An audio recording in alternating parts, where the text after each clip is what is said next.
Hello दोस्तों, नमस्कार।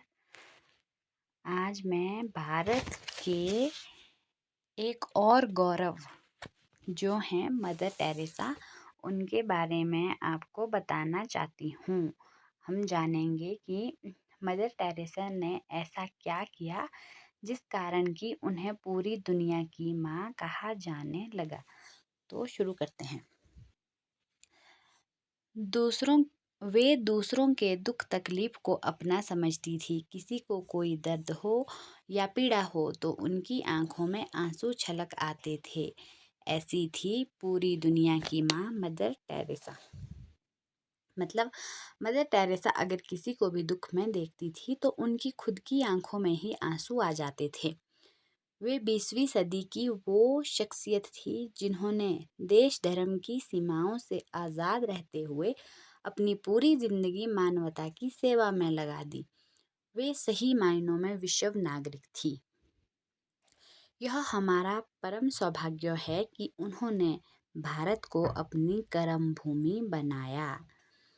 Mother Teresa का जन्म मकदूनिया के स्कोपजे में 26 अगस्त 1910 को हुआ था।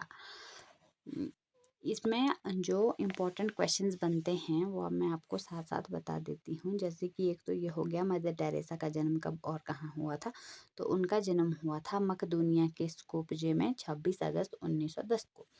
जब वे महज 8 साल की थी तब उनके पिताजी की मृत्यु हो गई।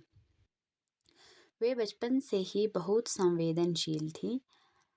12 वर्ष की खेलने कूदने की उम्र में ही उन्होंने नन बनने का फैसला कर लिया। 18 वर्ष की उम्र में उन्होंने अपने इस फैसले को अमल में लाने के लिए पहला कदम बढ़ाया। वे सिस्टर्स ऑफ लॉरेट नामक संस्था में शामिल हो गई और 6 जनवरी 1929 को मदर टेरेसा पहली बार भारत आई। ये भी एक क्वेश्चन है कि mother Teresa first time India कब आई थी। तो वो आई थी 6 जनवरी 1929 को भारत आई और फिर यहीं की होकर रह गई। 1931 से 1948 तक उन्होंने कोलकाता के सेंट मैरी हाई स्कूल में शिक्षिका के रूप में कार्य किया।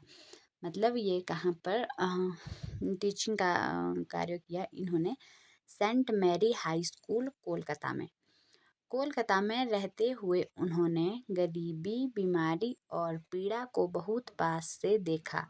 उन्होंने अध्यापन का कार्य तो अपना लिया था, लेकिन वे शहर की गंदी बस्तियों में रहने वाले लोगों की हालात के बारे में ही सोचती रहती थी।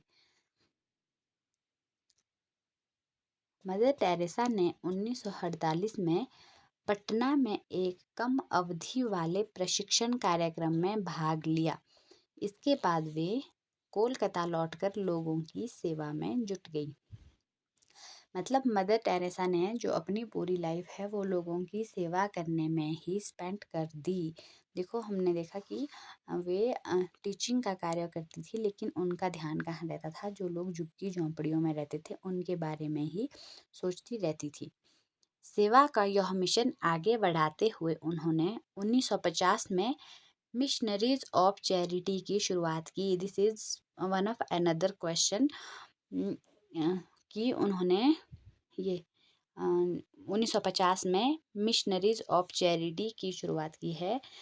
इस संस्था मतलब क्वेश्चन इस तरह से पूछा जा सकता है कि मिशनरीज ऑफ चैरिटी संस्था की शुरुआत किसने की थी। तो इसका आंसर होगा मदर टेरेसा ने, या इसको घुमा फिरा के भी पूछा जा सकता है। दुनिया के विभिन्न हिस्सों में बेसहारा और बीमार लोगों और अनाथ बच्चों की देखभाल करती थी। मदर टेरेसा ने झुग्गी झोंपड़ियों में जाकर कुष्ठ, तपेदिक, एड्स जैसी भयंकर बीमारियों से ग्रस्त लोगों की जैसी सेवा की वैसी शायद ही कोई कर सकता था। उनके इसी सेवा भाव के कारण रोमन कैथोलिक पंथ ने उन्हें संत की पदवी दी। मतलब उनके सेवा भाव के कारण उन्हें संत की पदवी दी गई थी रोमन कैथोलिक पंथ के द्वारा। मदर टेरेसा को बहुत से राष्ट्रीय और अंतर्राष्ट्रीय तथा धार्मिक पुरस्कारों से नवाजा गया है।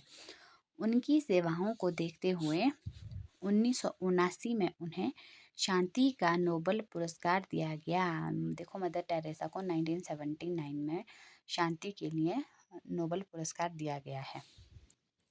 और इसके बाद नेक्स्ट ईयर 1980 में वे भारत के सर्वोच्च नागरिक सम्मान भारत रत्न से भी सम्मानित की गई। 1979 में मिला है नोबेल पुरस्कार और 1980 में मिला है भारत रत्न।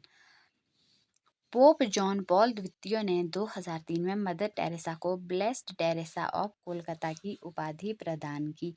इसी तरह से मदर टेरेसा को अपनी ज़िंदगी में बहुत सारे पुरस्कारों से नवाजा गया है। 5 सितंबर 1997 को मदर टेरेसा अपने ना जाने कितने ही बच्चों को अनाथ कर दुनिया से विदा हो गई। मतलब अनाथ बच्चे जिनको मदर टेरेसा पालती थी, उन्हें भी वो अनाथ छोड़ के चली गई। यानी कि उनकी मृत्यु हुई 5 सितंबर 1997 को। तो ये थी मदर टेरेसा का छोटा सा जीवन परिचय कि उन्होंने कौन कौन से कार्य किए जिस वजह से वे इतनी फेमस हुई और उन्हें अपनी ज़िंदगी में कौन कौन से पुरस्कारों से नवाजा गया है। आई होप आपको समझ आया होगा। अगर आपको वीडियो अच्छी लगी तो वीडियो को लाइक और शेयर ज़रूर करें। Thank you so much.